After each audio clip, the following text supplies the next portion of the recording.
Okay, so I get to introduce Jason. This is Jason. Jason, this is guys.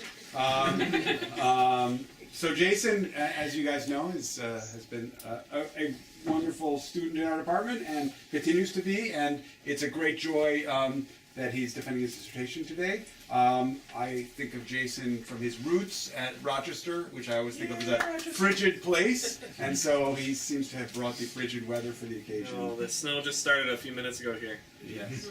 All right, so Jason has, over his time, evolved in his range of interests, but has always had this great interest both in the empirical and the theoretical sides of linguistics. And I think the dissertation is really a beautiful demonstration of the fruitful interplay of both the empirical and the theoretical.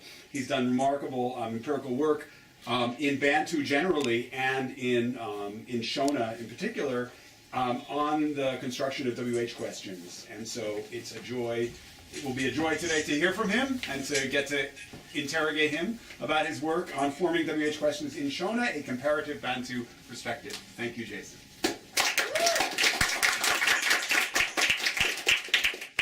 So really the whole thing is all about interrogation today, since we're talking about WH questions. Let's start off with that. So the title of my talk is Forming WH Questions in Shona, a comparative Bantu perspective, and that's the title of my dissertation. So let's start off by looking at WH question strategies. Since I say forming WH questions, I'll be talking about 3 different strategies throughout the talk: wh-in-situ, full WH movement, and partial WH movement.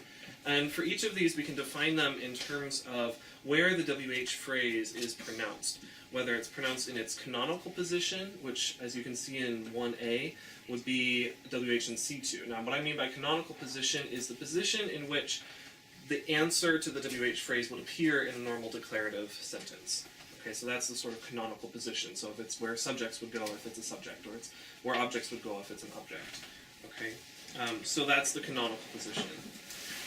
And then for 1b, we have full WH movement, and this is, of course, what we have in English, where the WH phrase appears in its scopal position. So at the front of the sentence where it can take scope over the whole sentence. Okay, and then for 1c, we have partial WH movement, where the WH phrase doesn't appear in the canonical position or in the scopal position. Instead, it actually appears at some intermediate clause boundary. Okay, so that's the way I'm going to be defining them. And as you can see here in this diagram, this sort of starts a convention that I have in terms of notation, that I'm going to be bolding all the WH phrases so you can easily identify them in a sentence that gets kind of long and complicated sometimes. Okay, and some of the main theoretical issues that I'll be dealing with in the talk today are the nature of the relations that are depicted by these lines that sort of connect the positions between the scopal position and the canonical position, and where there's a separate pronunciation position. How are these things related? How do we establish the relations between these positions? Okay. And then another sort of broader question is, well, in a language that has all 3 of these possibilities, is there any way to kind of collapse them in terms of their underlying syntactic derivations? Do we really want to have to say that, well, these are just 3 constructions and they're not related at all? So I'll be showing that, yes, they can be collapsed in some ways. Okay. So some background on Bantu very quickly. The number of languages in the family ranges on the low end from 300 all the way up toward 680 or so, depending on where you look and who you ask. Working in Africa, there's a lot that hasn't been done yet, basically. And so the question of what counts as the dialectors of the language is always an issue, and you can see that in the range of numbers here. Also, in terms of speaker counts overall, I've seen numbers as low as 50 million, all the way up to 240 million speakers for Bantu languages. And it covers most of sub-Saharan Africa, so everything from Cameroon all the way over to Kenya and south to the tip of the continent, with the exception of the Khoisan language families in the southwest corner. Okay, and this is a subgroup. It's not its own independent family. It's a subgroup of the Niger-Congo family, which includes the West African languages, so a little bit north and to the west of Bantu. Okay. And so there are a number of phonological properties that Bantu has become famous for and has driven a lot of phonological theory in the past 30, 40, 50 years. One of which is relevant for today, is that there is lexical and grammatical tone where sort of the pitch of a word will sometimes change the meaning or change grammatical properties. And so we'll see some cases where there are grammatical functions that are changed on the basis of just changing the tone.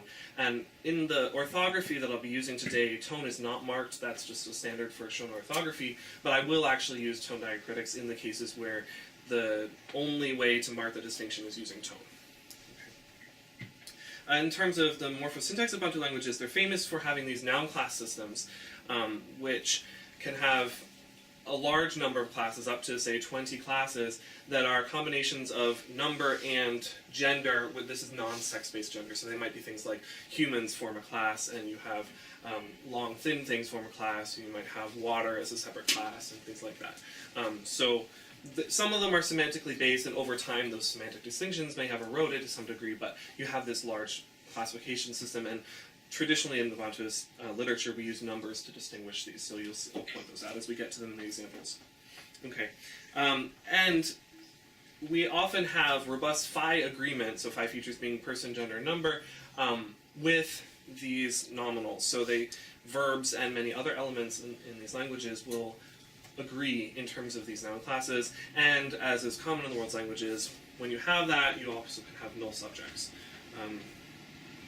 Typically, verbs can get long and complicated with traditional agglutinative morphology that you might remember from a problem set in an intro linguistics class, where you can put a whole bunch of things: subject marking, object agreement. You can have causative, applicative, reciprocal, passive, all kinds of different derivational and inflectional affixes that are added onto the verb root. Okay, and the basic word order is subject, verb, object, just as in English. But there's a fair amount of discourse-driven displacement of that, where you can have the object first or things like that. Okay, and something that hasn't really been talked about a whole lot in the literature is that really across the family, languages have multiple strategies for forming WH questions. That certainly has been present in the literature, but I don't know that people have really made this claim that, oh, that's a property of Bantu languages. Okay. When you look at comparative syntactic work, which is the kind of thing that I'm doing today, well, won't talk about that much today, but it's there in my work in general, is at the level of the Bantu language family, people have looked at a number of languages across the whole distribution of the continent, looking at relative clauses, subject inversion, object marking, double object constructions, which have played a role in developing, say that apple is a face head and things like that. But areas that are less studied are things like extraction marking, at least at the Bantu level of the whole Bantu language family, which I've done some work on, and then WH questions, which is the topic of my dissertation, of course. Okay. So let's turn now onto the next page to look at Shona WH questions. That's the main focus of our talk today and of the dissertation. And so Shona is a language that's spoken in Zimbabwe and some in Mozambique. It could be considered kind of a macro language. There are a number of varieties that are somewhat distinct from each other, and so depending on which ones of those you count to be Shona or not, the numbers may vary on how many speakers there are, but roughly something like 14 million, which places it actually as one of the most widely spoken Bantu languages. So Swahili, certainly if you include all the second language speakers of Swahili, that would be the most, but then Zulu and Shona sort of duke it out depending on what counts as Zulu and what counts as Shona. Okay. And there has been really a fair amount of work done over a long period of time in the 19th and the 20th and 21st centuries on Shona, but not about WH questions. Okay, so let's look at WH questions. In Shona, you can do all of the strategies that were talked about in example in 1. You can have wh-in-situ. So as we look at the examples, I just want to point out a couple of things here. As I said before, bolding indicates the WH phrase. Okay, that sort of is your guide for finding the WH phrase. This sentence in 2a is, who did they buy a dress for? So we're asking about the indirect object. And it's in situ, so really directly translated, it's they bought who a dress. Okay. So this is a double object construction where we're asking about the indirect object. And if you look in the gloss line, just one thing that is sometimes confusing for people who aren't used to looking at these Bantu noun class glosses, is that class 2 is actually, that doesn't mean second person, that's actually third person singular, but human. So that's the plural of the human third person class. And then 1a, for instance, is just the noun class that who happens to fall into. 5 is the class that rokwe, dress, falls into. Okay. They both happen to have null noun class prefixes, but they pattern differently in terms of their agreement patterns. Okay. So, all that to say is that we have they bought who address. That's the most unmarked way to ask that question in Shona, actually. You can do this long distance, so you can say something like, why funga kuti waka tengara ani rokwe, which means you think that they bought who a dress, or in English we'd say it, who did you think they bought a dress for? Okay. So, just a word about in-situ in Shona and Bantu more generally. These in-situ questions aren't restricted in terms of needing an echo or a quiz type of interpretation. They, as I said, are very unmarked in terms of their usage. This is the most natural way to ask a question. They're legitimate requests for information. Okay. And then looking in 3, we have full WH movement, where the WH phrase appears at the beginning of the sentence, and you can say something like Diani wa waka tengara rokwe, which means who did they buy a dress for?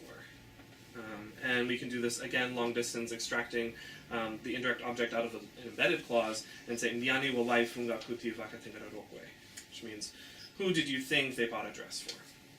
Okay. Now the interesting thing about Shona is you can also leave the WH phrase sort of halfway up at an intermediate clause boundary. So you can say wai funga kuti Diani wa waka tengara rokwe, which is who did you think they bought a dress for, but literally, word by word, it's they thought that it's who that they bought a dress for. Okay. And you can add another clause in here too, so that it's actually traveled up 2 clauses, but it still isn't all the way at the front of the sentence, and you can say, wai funga kuti diani wa takafebara kuti waka tengara rokwe. Okay, which means they thought that we guessed that it's who that they bought a dress for. Okay. So all of those options are there in Shona. Okay, so turning the page to page 3, in the dissertation, I'm trying to conduct the first really in-depth investigation of Shona WH questions. There have been a couple of very brief papers looking at this at a superficial level, but my goal here is to explore the derivational relationships between these 3 strategies.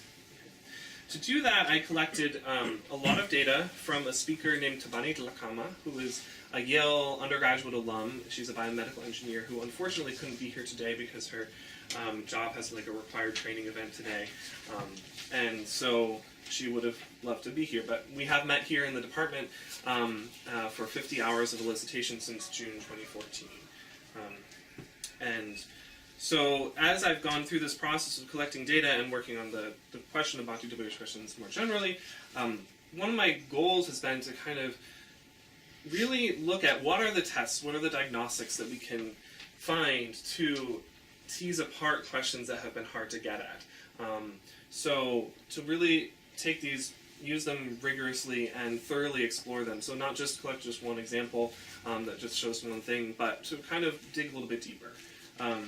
And to consider analyses that might not have been considered for Bantu languages before, but that have been proposed in the literature in syntax more generally. Okay. And then also to do some comparison of Shona with other Bantu languages. So it's not the case that there hasn't been any work done on WH questions in Bantu, by no means is that true, but not really at a comparative whole family look. Okay. For today, I'm going to be showing, first of all, that wh-in-situ. Sorry? You're still there? Yes, you guys are still there. You can hear me. Everything's good? Yeah, everything's good. Great. So for today, I'm going to demonstrate that Shona wh-in-situ, so that first pattern we saw, does not involve movement of the WH phrase up to its scopal position. Okay. And then second, another major point is to highlight a pattern of island sensitivity that Shona displays that has been predicted in the prior literature on partial WH movement, but hasn't actually been found in the world's languages. So I'm sort of confirming that those predictions are what we want to have.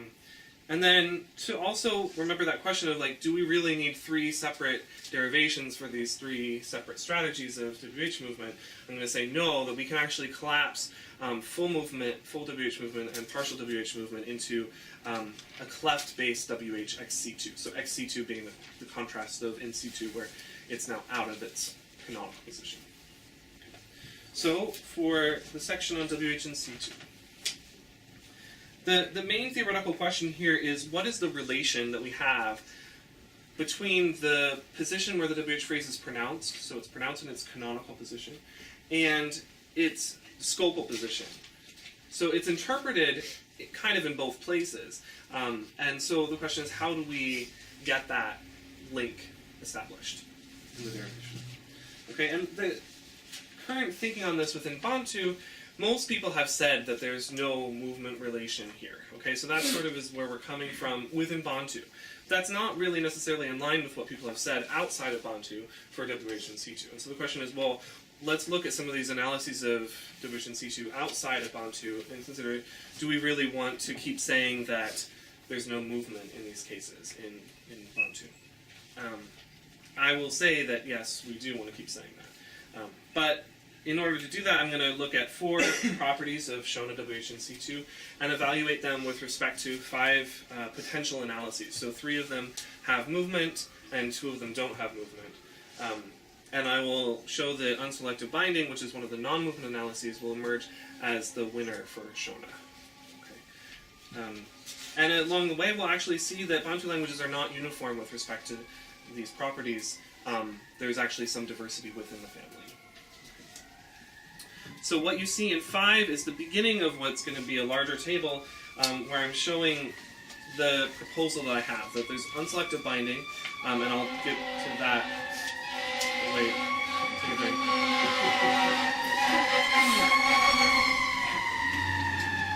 I don't know why it is, but it seems like rush hour or like during our talks 4:30 p.m. We always have these every talk. So, anyway. Makes you glad to be here and defending your thesis and not in the mountains. Exactly. That's exactly. What is unselective binding? Okay, so this has been proposed to account for a number of different languages, wh-in-situ patterns. And the idea is that there's no movement involved at all, actually, in the syntax. Rather, in the semantics, so after syntax is done and it sends off what it got to the phonology and to the semantics, in the semantics you have this null operator that is in the scopal position, and it's going to look down and bind the wh phrase.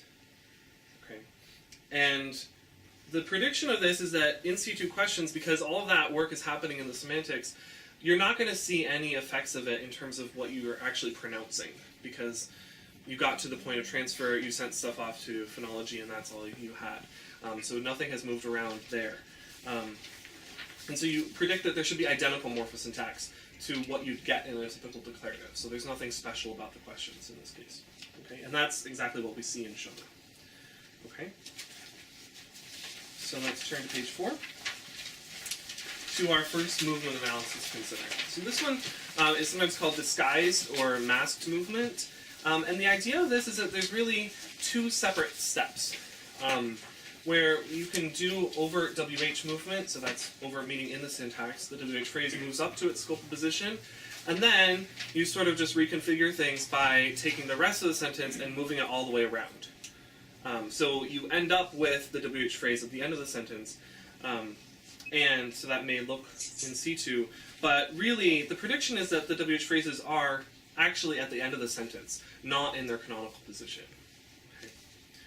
And so it's been called apparent wh-in-situ by a number of researchers working on Romance languages in particular. So let's look at how Munaro and Paletto and Polak analyze Bellunese, which is a variety of Romance spoken in northeastern Italy. There you have questions like in 6, where you can have, you have eaten what, or you have gone where. And so this might look like in situ, but what these researchers have said is actually, no, it's not really in situ. That's not really in the, say, the direct object position for 6a. What's really happening is that these are sentence final. And so in 7, we can see that the declarative word order in this double object construction is actually where you get the verb and then the direct object, and then you get the recipient in a prepositional phrase in the PP. Okay, so you get give the book to his brother. Okay, and so the question is, if we want to question the argument, the book, can we do that in its canonical position?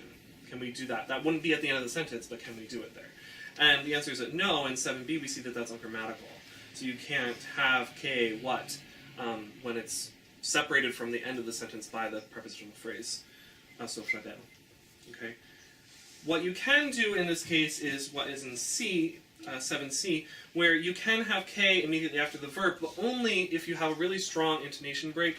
And Munaro and Polak argue that what's happened here is you have right dislocation. So after the two steps that I already talked about, or perhaps there's some other mechanism for right dislocation, basically K in 7C is sentence final modulo right dislocation. Okay, and that's shown, the derivation for this is shown in 8, which I'm sure some of you already looked at, where K moves up to the spec of some head in the left periphery, and then the rest of the sentence, the IP, moves up around it. Okay, so you get this pattern.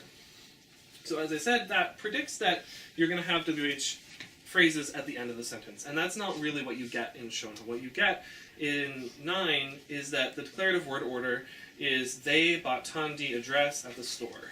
Okay? If you want to question any of those post-verbal elements, whether tandi or roque or huchitoro, you can't have those at the very end of the sentence. They have to be in their canonical position when it's this bare form of the WH phrase. Okay?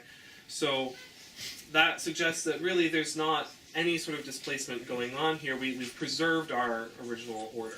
That's in contrast to the pattern that we saw in Milanese. Okay. So as you turn the page to 5, this is again the beginning of another table that I'll build up, where the property of Shona that we saw was that the word order in an in-situ question is the same as the declarative, which is what we predict for unselective binding, but not for disguised movement. Okay. So another movement analysis to consider is one where you have overt WH movement of the WH phrase to its scopal position, but under the copy theory of movement, there might be some reasons that you could pronounce a lower copy. So specifically here, the one that's in the pronunciation, or in the canonical position. Okay? And so the idea is that if you do that, you would expect to see any kind of effects that normally go along with movement. Because you're doing your movement in the syntax, you would expect to see things. If the language has, say, extraction marking, you'd expect to see that here. It's just that in the morphological or phonological component, you've decided that you need to pronounce the lower copy instead of the higher one. Okay? And so a number of people have argued for this. I'm looking specifically at Chris Rankis's work on Coptic. As we see in 10, these are in situ subjects, direct objects, objects of prepositions, and they have to co-occur with, or at least these are the attested examples. Coptic doesn't have any native speakers anymore. But the attested examples show that you have this relative marker. And so that suggests that you have this extraction marking, and Rankis has argued that that's why we have this, because really you've done your movement up to the scopal position, so you get this extra extraction marking, but in the morphology or phonology you decided to pronounce the lower copy instead of the higher one. So Shona actually does have extraction marking, so we can test this prediction. Shona, as we'll see a number of times throughout the talk, has a prefix on the verb that appears before the subject marker, and it will agree in 5 features with the extracted element. So that's what you get in a sentence where there's demonstrably movement, but crucially in these cases like in 11 where we have an in-situ WH phrase, you can't get this extraction marker. Okay, so you can't say if you leave ani in that position in its canonical position. Okay, you can't add the cha that agrees with chi. You can't add the qua that agrees with kupi. Okay, so in all these cases, if we went along with the lower copy spell-out approach, we would expect to see extraction marking in these cases, but we don't get it. So it's an argument against the lower copy spell-out approach, as you can see in Table 2. Okay. It's also an argument against the disguised movement approach, too, because that's movement, and we would also expect to have extraction marking either way. Okay. So now for covert movement, which is the one that probably most of you have heard about if you've taken, say, Syntax 2 here, where Huang in 82 proposed that for Mandarin you have not overt movement of the WH phrase in the syntax, but rather the movement happens in the semantics at LF. Okay, so we don't hear it because it's after we've already transferred things to the two branches, but it happens in the semantics until the semantics is satisfied. So, but the prediction of this is that wh-in-situ will show sensitivity to island boundaries between the base position and the scopal position, because you see sensitivity to that even for covert movement. As we turn the page to 6, I'm going to show this in Vietnamese, actually. That if you have an island, such as the because clause in 12a, you can't have an in-situ WH phrase within that island. Okay, so that island boundary actually blocks the covert movement here. And so that leads Tran, who's worked on this recently, to argue for covert movement here for a Vietnamese wh-in-situ. So you can't say something like, it's literally, Tan will lose the race because who will damage his car. In English, obviously, this is bad, to say who will lose Tan the race because will damage his car. Right? That's out. And it's similarly, even with the WH phrase in situ, it's bad in Vietnamese. Okay. But the pattern that we see in Shona is actually that in situ WH phrases are fine within islands. So that's different from Vietnamese. Okay? And suggests that no, there shouldn't be covert movement as the analysis here. So if we look in 13a, here we have a subject ani that is within the relative clause, and so you actually can say uno ziva muskana waifunga kuti ani akasarudza. So who do you know the girl that they thought chose?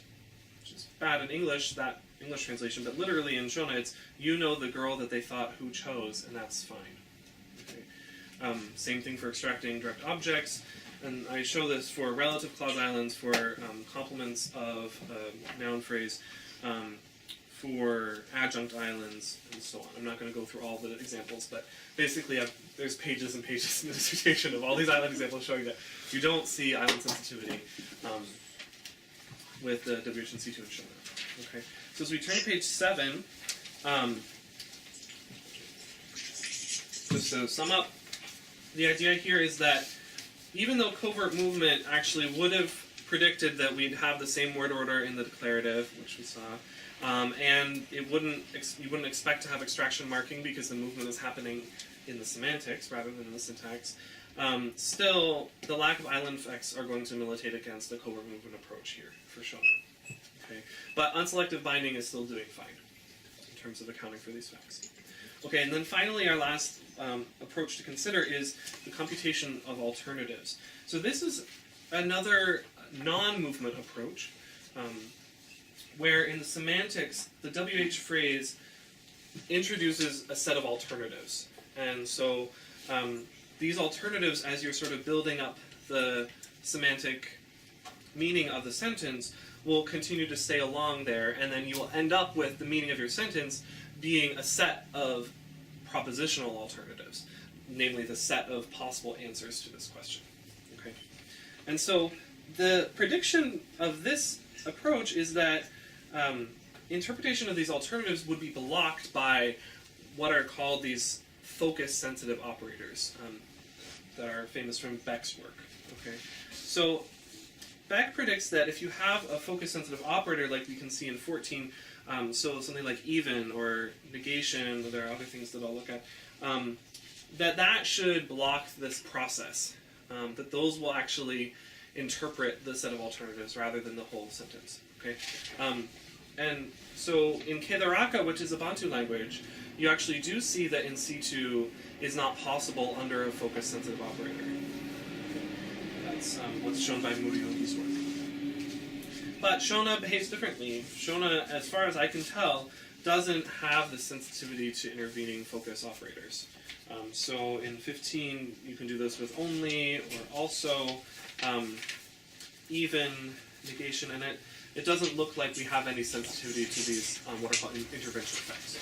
Okay. So again, this is suggesting that perhaps that's not what's happening here in Shona. Okay. So to sum up, kind of by process of elimination, unselective binding is left, And really, as we saw before, it makes the right predictions, that you should have exactly the identical morphosyntax that you'd have in a declarative. It just happens to be interpreted as a question because you have this null operator up in the left periphery in the scopal position that's going to look down and bind your WH phrase. Okay, and that's how the question interpretation arises. Okay, so to sum up, in Bantu, what you have is true wh-in-situ, like you have in Shona, where the WH phrase appears in its canonical position, requires a non-movement analysis. Now, even within the true wh-in-situ, there may be some variation. So Shona, like I said, it lacks these intervention effects, so that points toward unselective binding, whereas Kedaraka and Lubukusu, which are both spoken in Kenya, do show these intervention effects, pointing more toward alternative computation. But both of those are non-movement analyses. And then there's a few Bantu languages that haven't been explored a lot recently. So Zamba is one of the very first pieces of work on Bantu WH questions, Wakamba 76, looked at how there you actually do have a sentence final requirement for what looks to be this kind of bare WH phrase. And so that may be amenable to a disguised movement approach, like we saw for Bellunese. Okay, so that's our section on wh-in-situ. Now let's move on to looking at the other two strategies. So first, full WH movement. The question here is, well, in the spirit of unifying things as much as possible, do we really want to say that this WH phrase really is in the scopal position, or do we want to say that it's actually lower, just like the in-situ phrases really are lower? Okay, so is this really full WH movement of the WH phrase to the scopal position? And in terms of this question, I'm going to take it in terms of looking at whether we have monoclausal or biclausal analyses here. So if we have a biclausal analysis, you might imagine that the WH phrase moves up to the boundary of that lower clause and is, say, bound from above. And so that question of biclausal versus monoclausal has been debated quite a bit in the Bantu literature, as we'll see in a moment. But for instance, recently Zabel and Zeller present a biclausal cleft-based analysis of Zulu, where the WH phrase actually stays low in a low focus spec of a focus phrase that's in the VP domain rather than in the left periphery. Okay. And Abels and Muruyungi have a number of arguments that I find persuasive that Kedaraka has a monoclausal construction, where the WH phrase actually does move to its scopal position. It's in a, they argue, is in a spec of a focus phrase in the left periphery of this single clause. And so Zabel and Zeller don't look into a lot of supporting arguments for their approach, this biclausal cleft. And so what I'm going to try to do is actually see, well, which one actually works. I'm going to end up showing that Zabel and Zeller's approach is much closer to what we want for Shona. So first I'm going to show that full WH movement in Shona patterns with this broader construction of focus ex situ. And that focus ex situ and full WH movement together both are biclausal clefts. Okay, and what I mean by that is that we have a copula, so there's this copular clause, and then there's another clause where you have a cleft phrase that receives focus, and a cleft clause, which canonically, traditionally, is a relative clause. And then we'll look at two predictions of that cleft-based analysis. Okay. So for Shona, what I'm going to end up arguing for is Shona in 16. Before we already saw that wh-in-situ just has unselective binding of the null operator in the scopal position down to the WH phrase in the canonical position.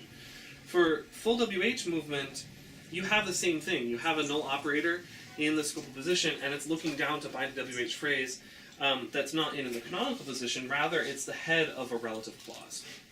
Okay, and so the WH phrase has undergone relativization, like a relative head, from its base position up to the head of the relative clause. Okay, so let's turn the page to 9. So first, let's show that WH ex situ or full WH movement is the same as focus ex situ in general. And to do that, let's look at 17. Now, so far I've kind of been ignoring in those few examples I had at the beginning, when the WH phrase is at the beginning of the sentence, you might have noticed there's this extra little marker. So in 17a, you have ndiani, not just ani. In 17b, it's also ndiani.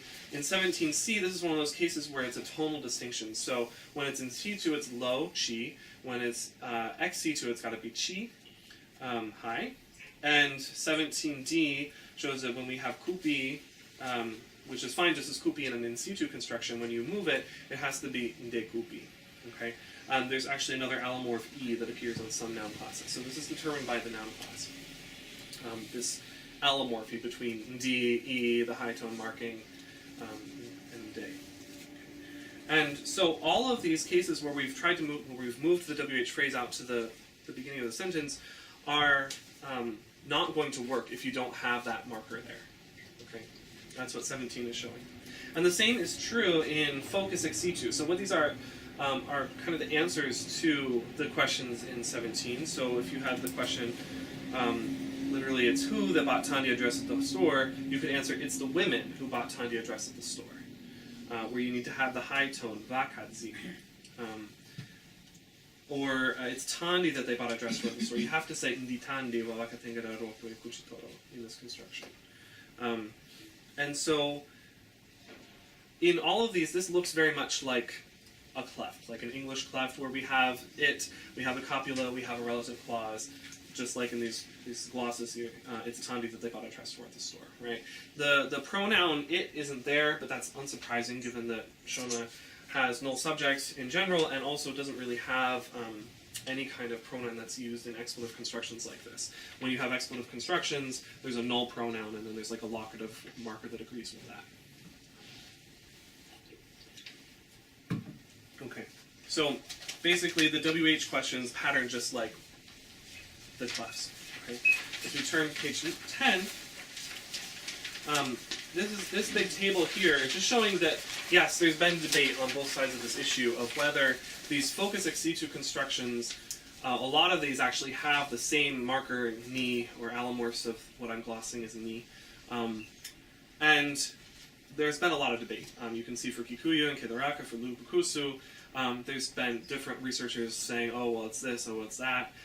For Ikalanga, Letsholo, who's a native speaker of the language, initially proposed a monocausal analysis and now is proposing a bicausal analysis. Whereas other people have said, even a recent paper by Janneke van der Waal and Jackie Maniaki have looked at a number of languages spoken in the Democratic Republic of Congo and show that some of them pattern as monocausal and some of them pattern as bicausal. So it's not really like people taking sides on this issue so much as a recognition that there really is some variation with respect to this pattern here. Okay.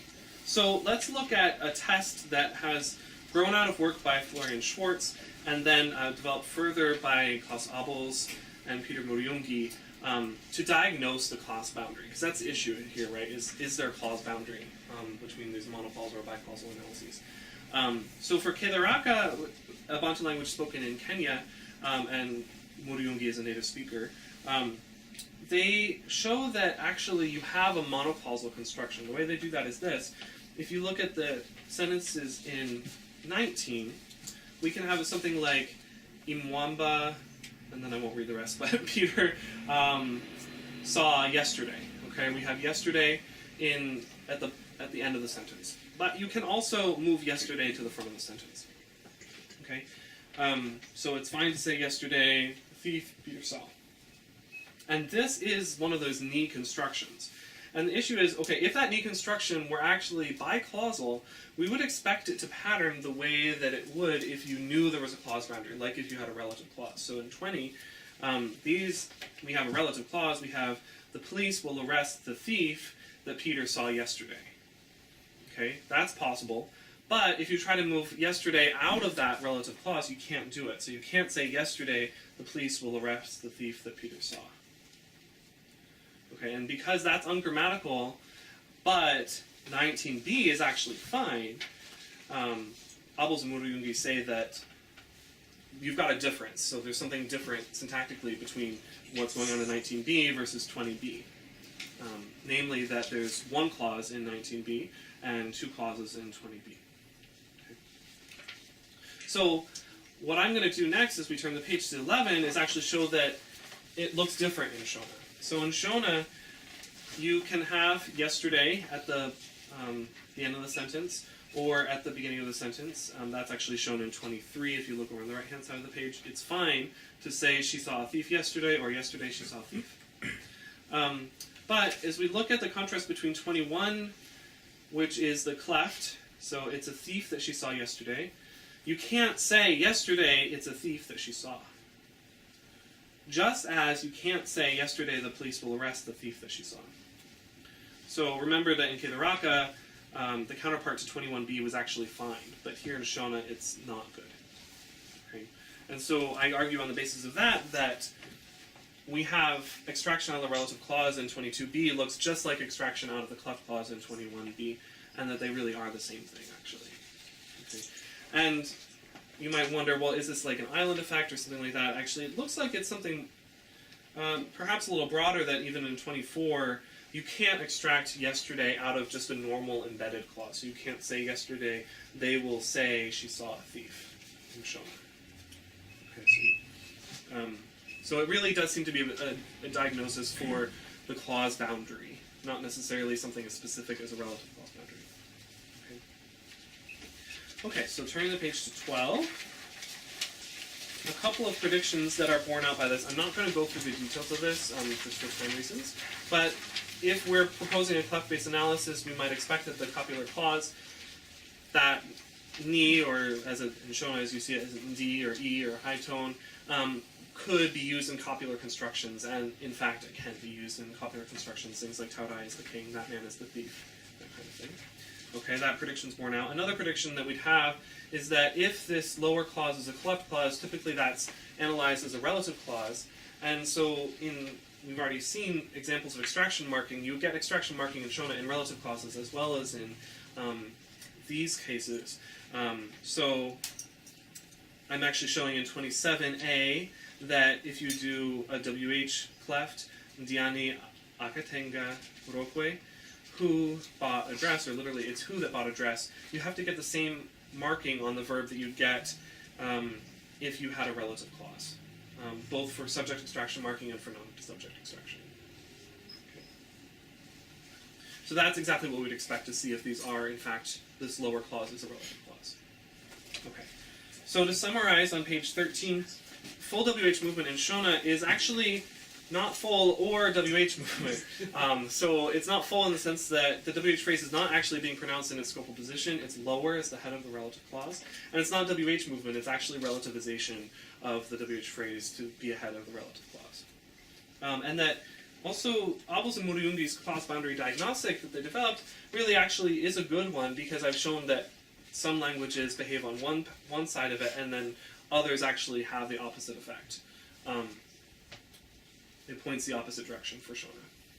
Okay. And I find that to be a lot more convincing than a lot of the other arguments that have been put forth in that table before, where people have said things that just don't really stand up to a lot of scrutiny. Okay. Okay, for finally section 4. It is chapter 4 as well. But partial WH movement. The main question here that I'm going to look at is, can we say, again in the interest of sort of collapsing these constructions, can we say that the partial WH movement can be assimilated to full WH movement? Can we have a unified analysis here? I will say yes. But partial WH movement has been looked at not very much at all in Bantu. Really, these bullet points are pretty much it in terms of what's been said. So Zabel proposes that Kikuyu, which is spoken in Kenya, partial WH movement there is actually a hybrid of wh-in-situ and full WH movement. But that wasn't really investigated in depth, so island predictions, for instance, weren't tested. Zabel and Zeller in 2006 showed that, proposed that Zulu full WH movement really is partial WH movement. But again, not really much testing of those predictions from that analysis. And then Abel's 2012 is a little bit more thorough. At first, he starts and examines the idea of this unified analysis and says what that would look like for Kedaraka. But then he looks at the Kedaraka island data and shows, actually, oh, the island data don't confirm that. We need to propose something else. And so he argues that there's a separate step of WH movement. So in his analysis for Kedaraka, you have focus movement when there's movement, but then he has to propose that there's stranding of the WH phrase and then an extra step of WH movement that's only used in partial WH movement, but not in full WH movement. Okay, so basically there's something special going on in partial. Okay, but that's only because of the island pattern that he found there. So what I'm going to do is, in 29, show that really full WH movement is a subcase of partial WH movement.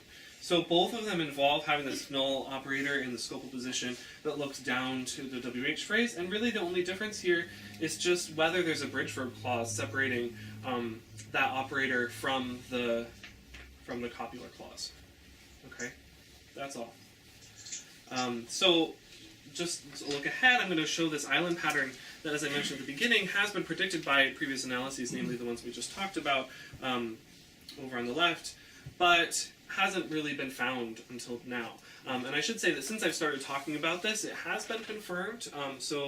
Harold Torrance and Jason Kandabovich have found that Karachi, which is a Niger-Congo but not Bantu language spoken in Ghana, has the same pattern, and also Michelle Yuen, who is a grad student at MIT, has looked at Kikuyu in the past few months and has confirmed my results there too. So what I'm going to show is that really, in terms of many different properties, the cleft structure, reconstruction effects, distraction marking, full WH movement, which again, remember, is not really full or WH movement, but we'll just call it that, and partial WH movement really pattern the same. Okay, and that full WH movement is a subcase of partial. Okay. So first of all, this interesting island pattern. Okay, so the pattern that's been known in the literature on partial WH movement is that the higher relation, so the one between the pronunciation site of the WH phrase and the scopal position, has to be established via movement because it's sensitive to an island boundary there. And so what you see in 30 is what has been known for Singaporean Malay and Kulharmon 98 and Kedaraka from Abels 2012, that wh-in-situ in these languages, again, these languages have all three of these possibilities, but wh-in-situ is not sensitive to islands at all. Full WH movement is, as you'd expect. For partial, though, if you move a WH phrase out of an island, that's bad, as you'd expect, that's C. But the really interesting thing here is that actually, if you move it but stay within the island, that is still bad. Okay, it's kind of surprising. Really, the Shona pattern is more of what you'd expect. It's a little bit more what you see is what you get. Okay, so the idea here is you have, in the box here in 30, for instance, you have no star and then star, star, star. Okay, and on the basis of that pattern, Fancelo, in a handbook article on partial WH movement, proposes a generalization in 31, which basically just states this as a generalization, that if you have a WH movement, partial WH moved phrase, it can't be separated from its scopal position by an island. Okay. So as we turn to the next page, Shona looks different. Here, instead of no star, star, star, star, you have no star, star, star, no star. And so the no star in 32D is what's really different here for Shona, where when you do partial WH movement, where the WH phrase ends up being pronounced within the island, that's actually a fine sentence. Okay. So basically the idea is if it looks like the WH phrase has crossed the island boundary, it's bad, and if it looks like it stayed on the island, it's good. Okay. And so I show this in the next several examples for adjunct islands, for complement clause islands, for relative clause islands. Again, in the interest of time, I'm not going to walk through all the examples, but trust me that that's the pattern that you find. Okay. And so, turning to page 16 now, this is just the same box where I've added in an explanation of the mechanisms that I'm proposing. Where for in situ, as we've seen before, we just have unselective binding all the way down, and so that's not going to have a problem with crossing the island boundary. Whereas for full WH movement, because you have a step of relativization that does cross an island boundary, that's going to be a problem. For partial WH movement, if the WH phrase does cross an island boundary, as in C, then that's going to be bad, because relativization can't cross an island. 37D, though, if you have relativization that stays within the island, that's going to be okay, and then unselective binding can come down and bind that phrase, which is not going to care about the island boundary. So just a few supporting pieces of evidence that full WH movement and partial WH movement pattern identically, as I've shown in 37. So in terms of the cleft structure, both of them require the ni copula. So you can't have waifunga kuti ani wabaka tengera rokwa. You have to have that ndi in partial, just as we saw before for full. For extraction marking, you have to have the extraction marking just like we saw for full. So they really are patterning the same here. Okay? And then finally for 17, we haven't talked about these yet, but in terms of Reconstruction Diagnostics, so here we have a bound pronoun that is fine to be bound whether it's in its canonical position, as in 41a, or even when it's been moved outside of that, suggesting that it can actually reconstruct to its lower position. And that is true for both full WH movement and for partial WH movement. Okay. So as a side note, we can actually conclude from that a little bit more about what these derivations really look like, and in the dissertation I go through a lot of more detail about like proposing trees for all of the structure, right? But here it's actually, what we get from this is that the WH phrase itself is what is moving to be the relative head, rather than being generated there and having a matching analysis of the relative, where you'd have, say, a null operator that does the moving for you. Okay.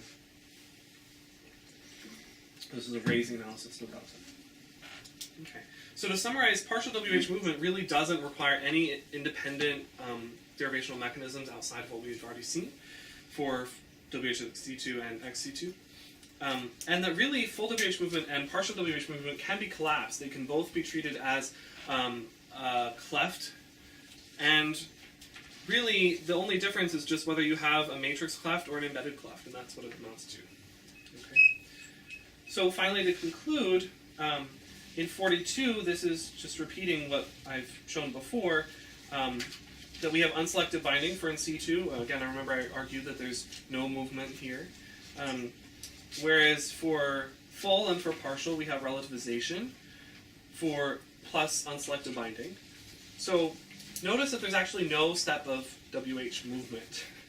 So you're never having like a WH feature that needs to be satisfied or something like that checked.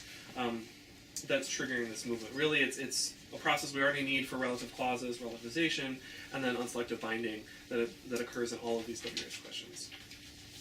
Okay. So on the last page, on 18, just some overall contributions. I see here that it's the most thorough investigation of WH questions in any Bantu language to date, and it really does provide a model for future work. As I mentioned already, some students have already sort of taken me up on that and are trying to explore these, see if they can find the same patterns in other Bantu languages, but could certainly be taken outside Bantu too. One point that I haven't talked about today, but that I do propose in the dissertation, is a correlation between variations on in situ and the restrictions on in situ, that the more restricted WH in situ pattern actually correlates with having immediately after the verb focus. Another main point here is to uncover this previously predicted but not really found island sensitivity pattern. And then finally, to highlight a lot of cross-linguistic diversity in terms of WH question formation strategies, even within a family that often is thought to be relatively syntactically homogeneous. For future research, there's still many open questions. One of them is, what are the semantic or discourse effects of choosing one of these WH question formation strategies over another? There are some hints of things that might be out there, interesting proposals out there in the literature that I haven't been able to test yet, but for instance, Sabina Zerbian says that in Sutu, you actually have a different pattern of exclusivity on a cleft, whether it's a subject cleft or a non-subject cleft, and so there are detailed, nuanced things to tease apart there. Also, partial WH movement has been looked at in very, very few languages, but the work that I have shown suggests that maybe more of these languages that have the clefting, which is a lot of them in Bantu, might actually have some of these, and maybe they just come out rarely, but it's worth taking a look to see if they might have them and what their properties are that might distinguish them from Shona or from Kedaraka. And then finally, a couple of things in Shona that I'm aware of that I haven't really looked at yet. One is multiple WH questions. Also, Shona has Another strategy for forming WH questions that sometimes is the most unmarked thing, like if you were just going to ask a really generic question like where are you from, you'd put this E clitic on the end of the verb. You just say you are from E. And so depending on what the context is, sometimes it means why, sometimes it means what, sometimes it means where. So I haven't really explored that very much, but it seems like this sort of generic kind of, it's a WH question marker. You might have noticed actually that all the WH phrases or words throughout all end in E. So if we were going to call this not WH movement, it would be, E questions in Shona. Okay, so thank you very much.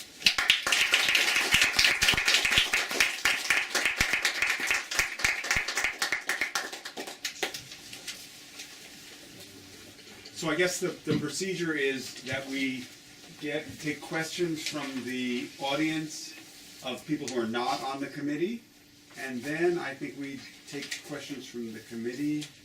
Did we decide that was going to be in closed session or an open session? Either way, my idea was that we can ask a few questions, and then if you need to leave, you can leave. The committee will ask more questions in depth, maybe a little more than you wish to hear.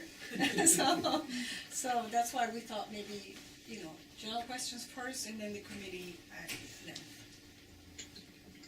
Larry? Yes, this may relate to the first bullet under future research, Yeah.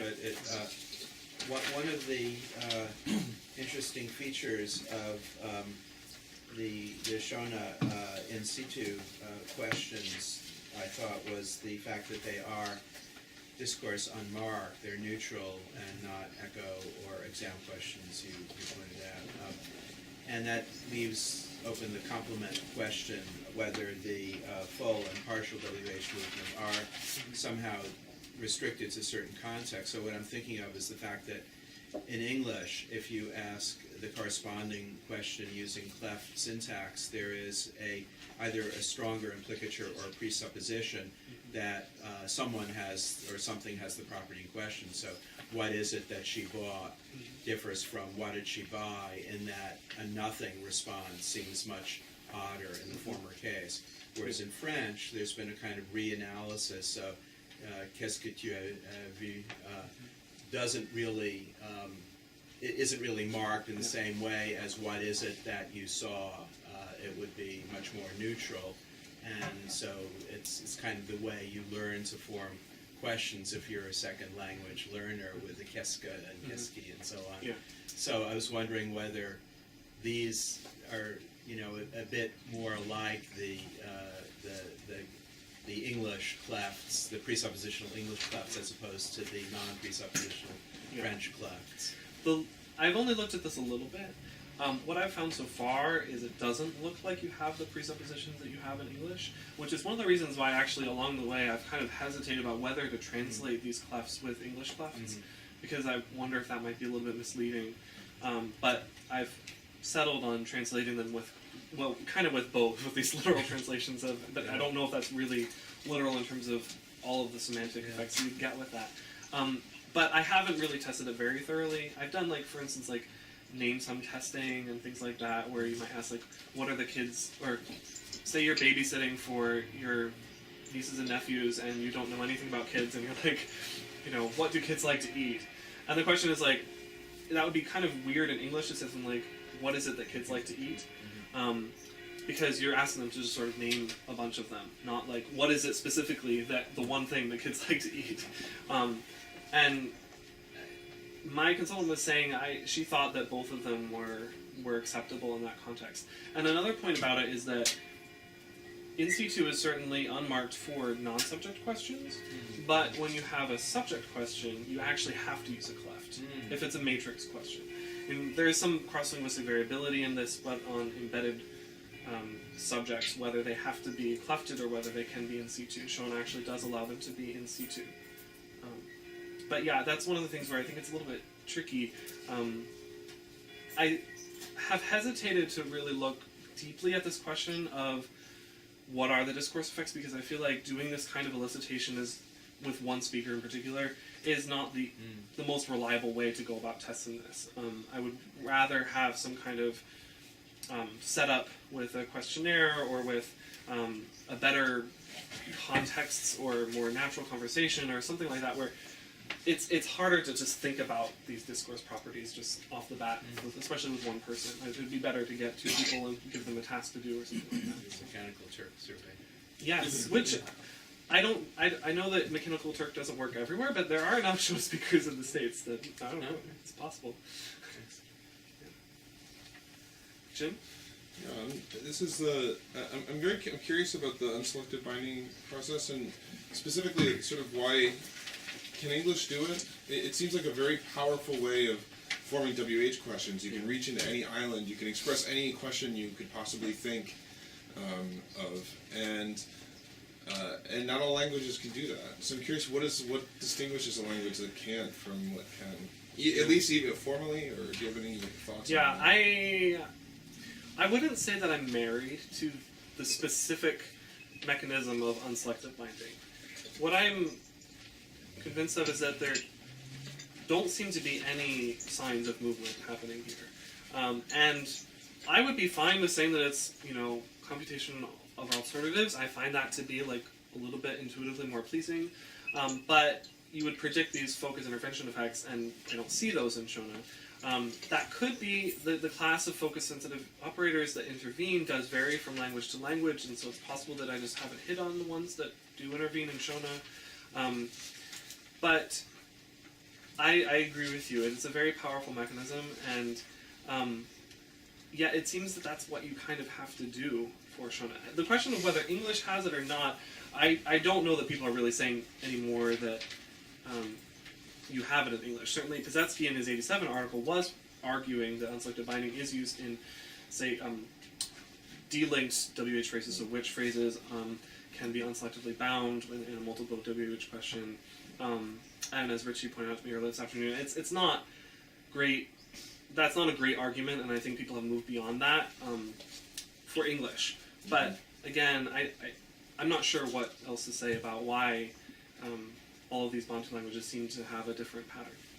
Yeah, I guess it was less about the technical part and more about if there was any sense of what other else goes along with it, or what allows it. So just empirically, all the data you have where I can form a WH question with the gap inside of a because clause or something like that. Do you have any sense of why Shona allows this, but some other languages might not? Or is that just? I don't know. Yeah, that's a good question. For sure. Maria? This is actually connected indirectly to the two previous questions. So I was wondering, given that you went in depth with one subject, with one consultant, right, and so to kind of placing this subject in this space of trying to evaluate interpretations and finding context for the interpretations that she thought you were intending.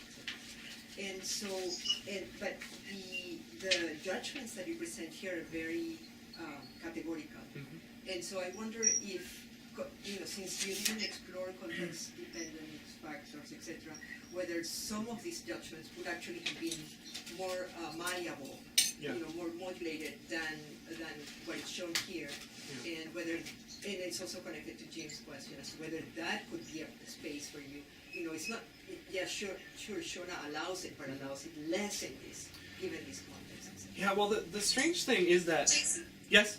could you just summarize that question? Yes, I'm sorry if you couldn't hear. So Maria's question was, so given that I was only working with one consultant, and the judgments that I'm reporting are very categorical, so just good or bad, is it possible that some of the issues of, like what Jim was saying about whether unselective binding is possible and WH phrases inside islands and things like that are actually possible, might be, I'm working with one speaker, as you look at more speakers, you might get more of a gradient kind of distribution. Or provide more or less context. Oh yeah, okay, so more context or not.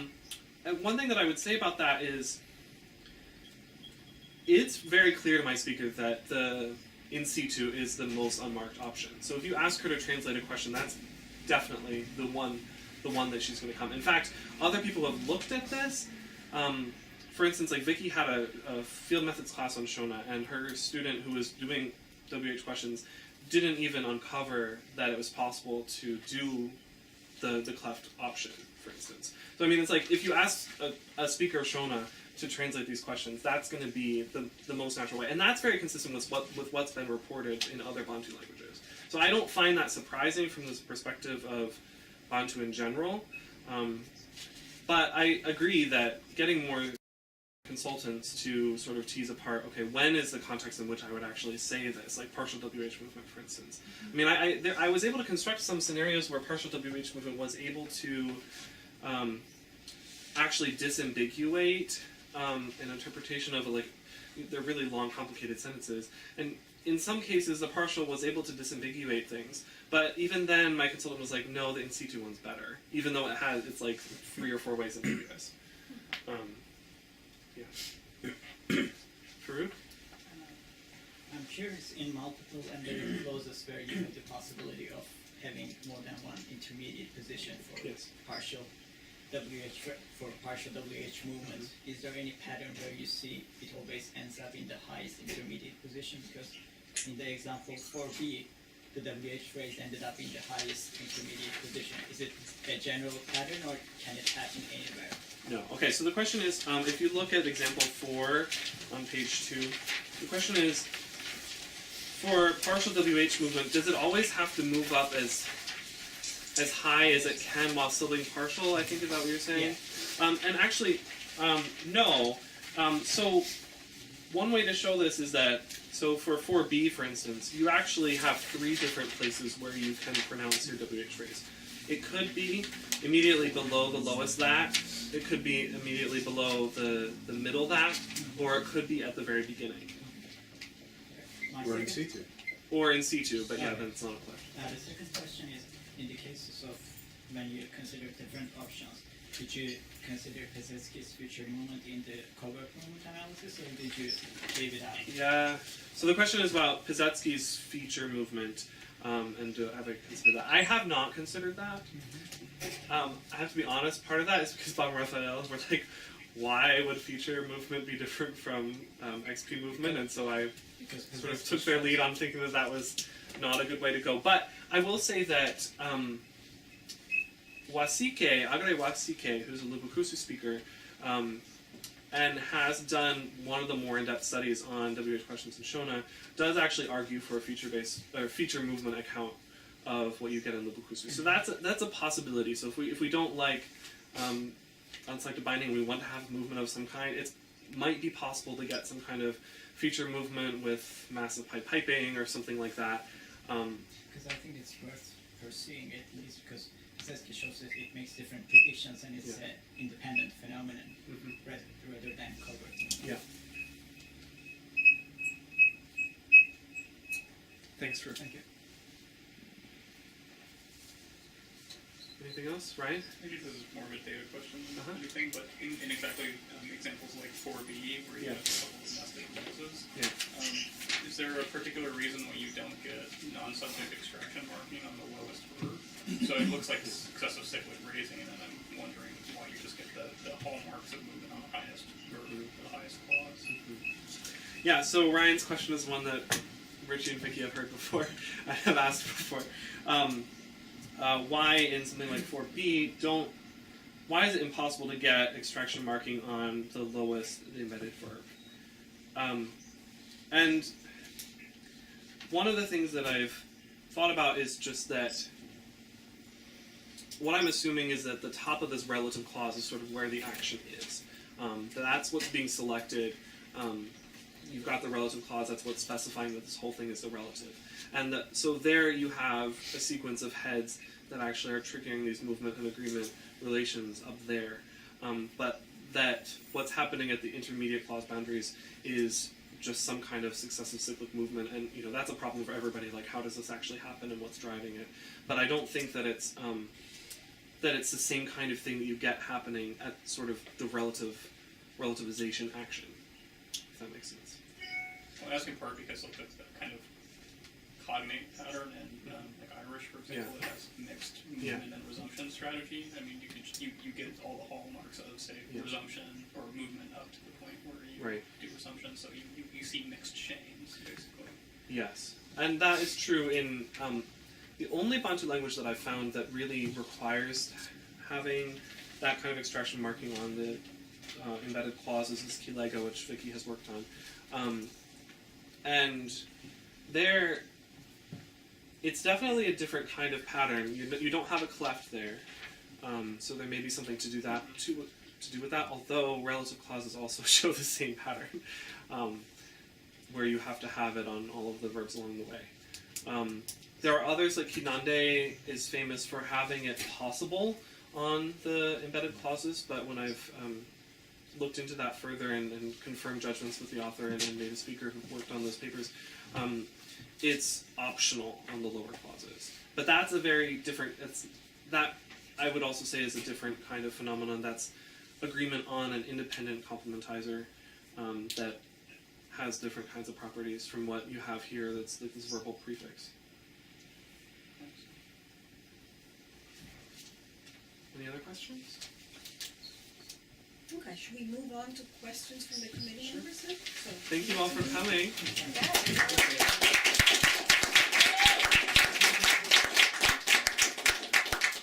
yeah, if you stay around, we'll have a toast at the end, and you're all welcome. We'll call you. Assuming things go well. Assuming things go well. That's right. That's right. We, Jason.